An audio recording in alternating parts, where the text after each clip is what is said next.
"I need to be married by midnight," she said. Those words sounded as absurd as the roar of a malfunctioning airplane engine in the absolute silence of Sheridan, Wyoming. I was kneeling on the dry ground, struggling with a roll of barbed wire that stubbornly defied the strength of my arms, when Maya Sterling's shadow fell over my work. I looked up, and for a second, the world seemed to stop. She was there, standing under the scorching sun, wearing a white linen outfit that cost more than my tractor, and holding a manila envelope as if it were a grenade about to explode. Sweat trickled down my neck, soiling the collar of my worn flannel shirt, and the smell of dust and sage filled the air. Maya didn't look like a woman who belonged at the foot of the Bighorn Mountains. She looked like a New York mirage lost on the way to a fashion show. But her eyes, they didn't have the glint of arrogance I expected. They were filled with a liquid desperation, an urgency I'd only seen in men who knew time was running out on the battlefield. I wiped my hands, dirty with grease and soil, on my faded jeans, stood up slowly, and faced the stranger. "Until midnight?" I repeated, letting a disbelieving smile escape. "Miss, the nearest notary office closes at 5, and I still have 3 miles of fence to fix." She stepped forward, ignoring the fact that her designer shoes were being ruined by the rocky Wyoming soil. "This is no joke, Caleb Vance. My grandfather's will is clear. If I am not legally married to a local landowner by the beginning of my 30th birthday, which is today, the Sterling family properties will be sold to a mining company. Everything he built, including the land bordering yours, will be destroyed by bulldozers tomorrow morning." The wind blew strongly, carrying the distant sound of cattle and the heat rising from the ground. I knew who her grandfather was. Old Silas was a tough man, but he respected the land. Knowing that his legacy was in the hands of a granddaughter who seemed unable to tell the difference between a bull and a cow was infuriating. But knowing that a mining company could become my neighbor was a nightmare. I glanced at my antique wristwatch. Time was running out. Maya trembled slightly, her Manhattan executive mask cracking against the vast Wyoming sky. She needed a husband, and I was the only man for miles who could salvage what little peace remained in that region. But I wouldn't give my name to anyone for free. If she wanted a marriage of convenience to protect her fortune, she'd have to understand the weight of the life she was trying to safeguard. I moved close enough for her to smell the sweat of honest work. "Then put on your boots and get to work," I replied, my voice low and firm like thunder before a storm. "I don't marry strangers, Maya. But if you prove you deserve this land, if you can stand the burden with me until the sun goes down without complaining, maybe I'll consider signing this paper before the clock strikes 12. My name is Caleb Vance. I returned to these mountains seeking peace and quiet after years of war, but what I didn't expect was that my greatest challenge wouldn't be a blizzard or drought, but a woman who had only 12 hours to convince me that her heart was as strong as the land of Wyoming. Before we continue this desperate race against the clock, a special request: subscribe to the channel. Your presence here is what motivates me to tell these heartfelt stories. The shock on Maya's face was almost visible, a mixture of outrage and disbelief. She looked at her own hands, with their perfectly manicured nails, and then at the pair of rawhide boots I'd thrown at her feet, pulled straight from the back of my pickup truck. "You can't be serious," she murmured, her voice rising an octave. "I'm offering you the chance to protect your border and ensure no mining company touches this valley. And you want me to, what? Play farmer for a day?" I didn't answer with words. I just pointed to the barn where the load of salt and grain for the cattle had just been unloaded. They were 50-pound sacks, stacked like a wall of indifference. "In Wyoming, Maya, words aren't worth much if your sweat isn't mixed with the dust of the road," I said, adjusting my hat. "The clock is ticking. You have 10 minutes to change. If, when I get back, you're still wearing that white linen, you can take your taxi back to the airport." 10 minutes later she appeared. The boots were too big for her, making her walk awkwardly, and the work shirt I lent her swallowed her small frame. But there was a new spark in her eyes. It wasn't just desperation anymore, it was stubbornness. And in Sheridan, stubbornness is what keeps people alive. The work began, and I gave her no respite. Every time she tried to complain about the weight of a bag of feed or the heat that seemed to melt the horizon, I simply glanced at my watch. 11 hours until midnight, I'd say. The silence between us was filled only by the rhythmic sound of work and the wind that blew through the tall grasses. I watched her out of the corner of my eye as she struggled with a bale of hay. She was exhausted, her face streaked with dust. But she didn't stop. There was a strength in her, something that life in New York had probably tried to bury under layers of convenience. As we moved the cattle to the northern pasture, the contrast between our worlds became sharper than ever. For her, the land was an asset, a line in a legal will that needed to be defended to maintain her way of life. For me, each acre was a scar of survival. I told her between fence posts about how my father lost 2 fingers on that very land during the winter of '97, and how he never complained, because the land gave him everything he had. My grandfather never told me about this, said Maya, wiping the sweat from her brow with the back of her hand. For him, Sheridan was the place where he hid from the world. He never brought me here. I always thought he hated me for preferring the city. Maybe he didn't hate you, I replied, pausing to look at her. Maybe he just didn't know how to show you that the life you lead out there is fragile. Here, if you don't respect the weather, you die. In the city, if you fail, you just ask for a loan. As the afternoon wore on, the tension between us shifted. It was no longer just the friction of 2 strangers forced into an agreement. It was something denser, like the air pressure before a cold front. Every time I helped her climb a fence or passed her a tool, our hands touched. The contact was brief, but it left a mark, a warmth that lingered long after we parted. Maya began to notice the nuances that the hustle and bustle of the city had prevented her from seeing. The way the light shifted from gold to amber on the slopes of the Bighorn Mountains, the specific sound of the creek that cut through the property, and the fact that, despite all the fatigue, her heart beat with a vitality she hadn't felt in a boardroom for years. 7 hours to midnight, I announced, as the sun began to dip behind the peaks. She stopped, breathless, her hands now covered in forming calluses and dirt. She looked at her grandfather's farm in the distance, and then at me. I did what you asked, Caleb. I didn't complain. I worked. Now, please, tell me that was enough, not because of the money, but because I finally understood what he wanted to tell me. I looked at the manila envelope she'd left on the back of the pickup truck. The weight of that decision now wasn't about mining or land boundaries. It was about whether I was ready to let someone into my isolation. Her original plan was a sham marriage, a quick contract. But the look she gave me now was that of someone seeking roots, not just a signature.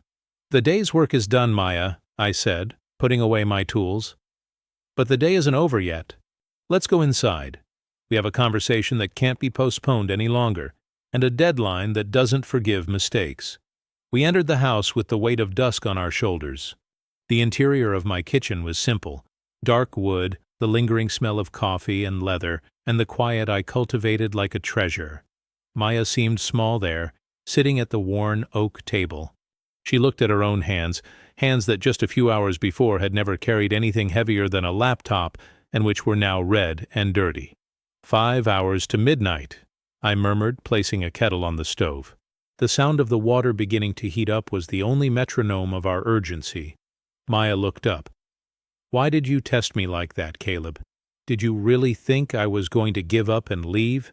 I pulled up a chair and sat across from her. The light from the oil lamp between us cast long shadows, sculpting the lines of her face with a softness I hadn't noticed in the sun.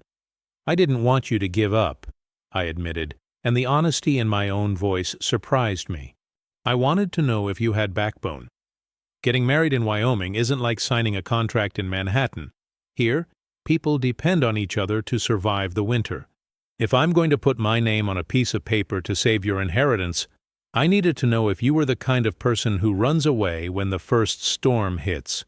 She let out a short, humorless laugh. I've spent my life running away, Caleb. Running away from my father's expectations. Running away from my grandfather's shadow.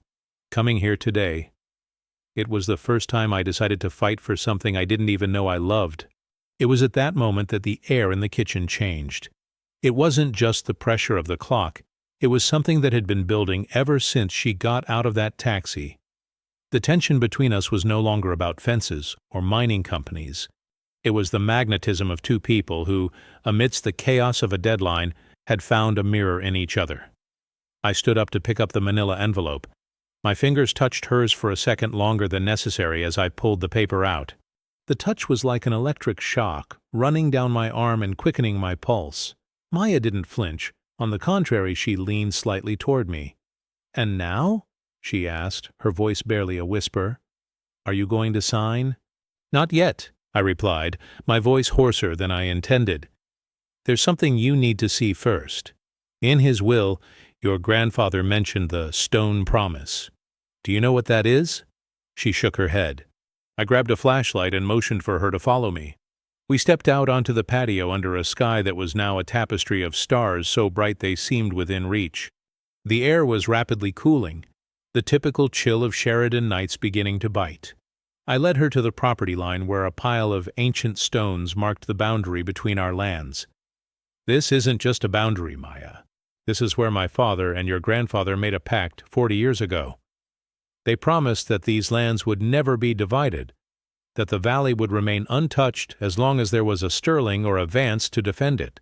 Your grandfather didn't leave this marriage clause to punish you. He left it because he knew you couldn't protect this alone against the wolves of Chicago. He wanted you to have a partner who understood the weight of this land." Maya touched the cold stones, the stillness of the Wyoming night enveloping us like a blanket. I watched her close her eyes and take a deep breath, the icy air filling her lungs. When she opened them, there were tears, but also a piercing clarity. "He didn't want me to earn his money," she said, her voice breaking. "He wanted me to win back my soul." She turned to me, the flashlight's light reflected in her moist eyes. We were inches apart.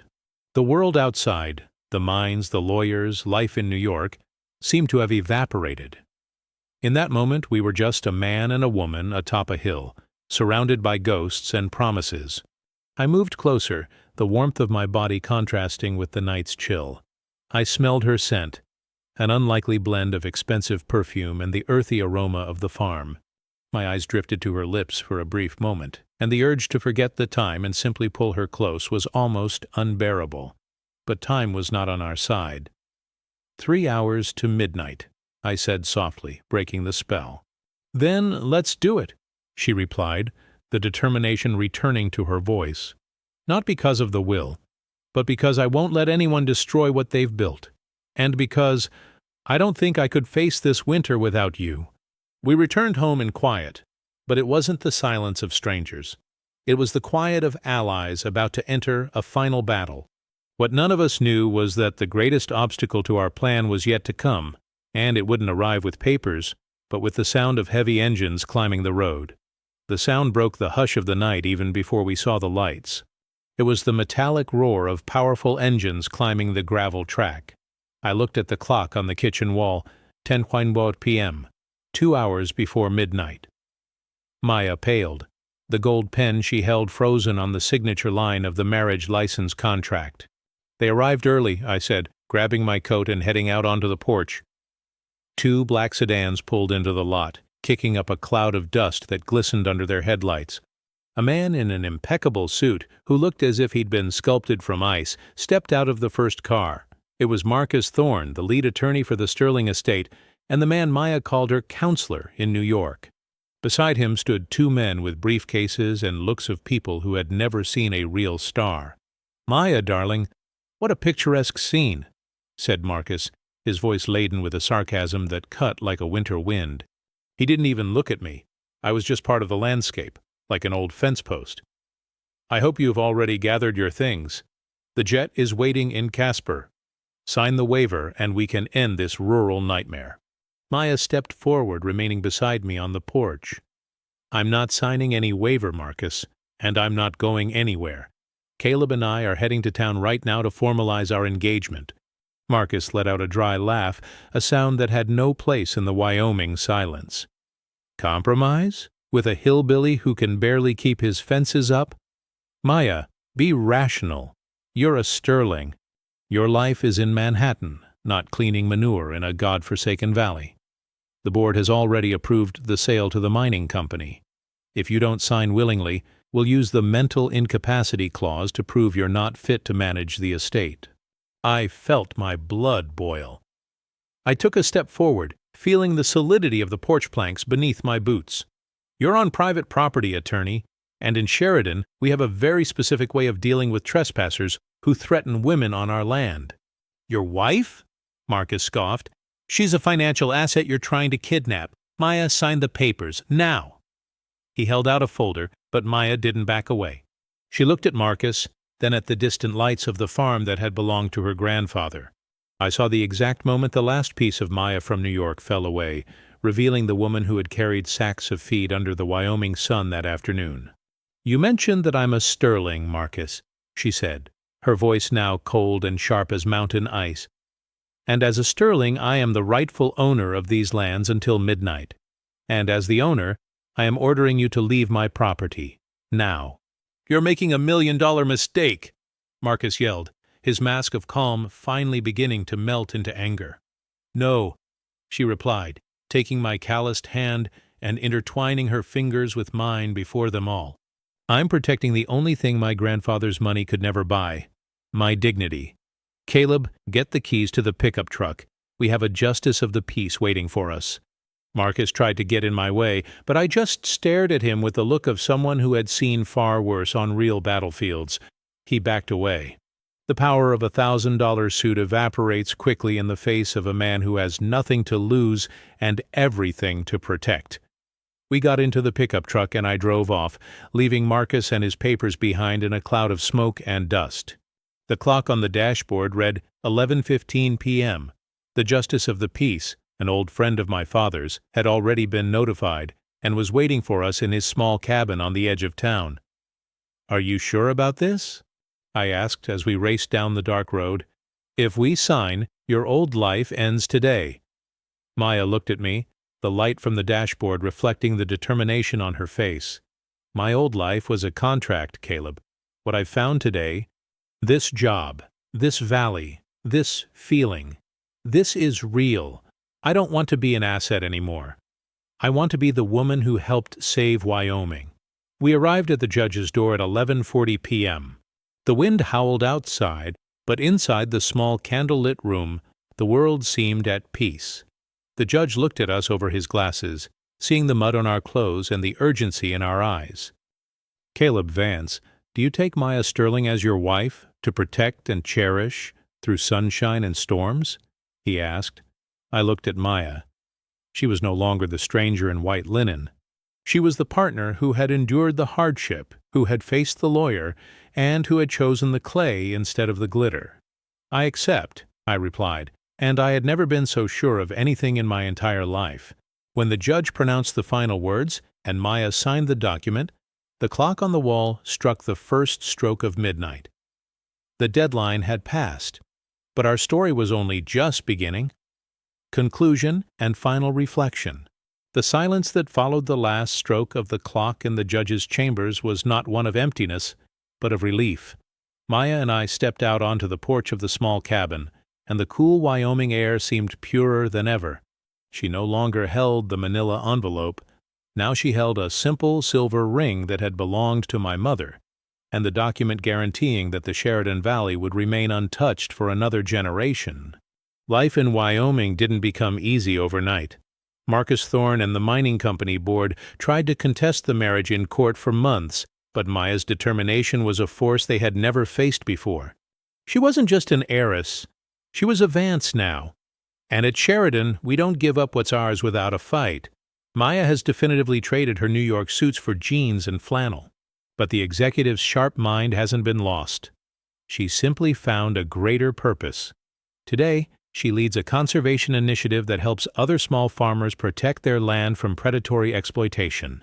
She discovered that managing an empire in Manhattan was easy compared to saving a calf during a snowstorm in April, but she also discovered that the reward of watching the sun rise over the Bighorn Mountains, knowing that that horizon is her home, is priceless. Today, a year later, we sit on the same fence where it all began. The sun is setting, painting the sky in shades of gold and purple. Caleb looks out at the pasture and sees the cattle grazing peacefully, and Maya looks at her own hands, now calloused and strong, with the pride of someone who knows the value of her own sweat. We learned that time is not something you can buy, but something you need to earn. We learned that true love is not the kind that arises from expensive dinners and empty promises, but the kind that is forged in weariness, in the silence of shared work, and in the courage to say no to the world in order to say yes to the heart. Maya often says she came to Sheridan to save an inheritance, but ended up being saved by it. She found her voice amidst the Wyoming wind. And me? I discovered that my loneliness was just an empty space waiting for someone unafraid to get their boots dirty and walk beside me. Sometimes life puts a deadline in front of you to force you to stop running away. And if you have the courage to face the storm, you'll discover that what seemed like the end of your world was actually just the gate opening to the place where you were always meant to be. If this story of courage and heritage touched your heart, subscribe now to help me strengthen this channel and so you don't miss our next journeys. Leave a comment telling me, what is the promised land you still dream of finding? Remember, your strength doesn't come from what you possess, but from the courage to fight for what is real. Until the next story,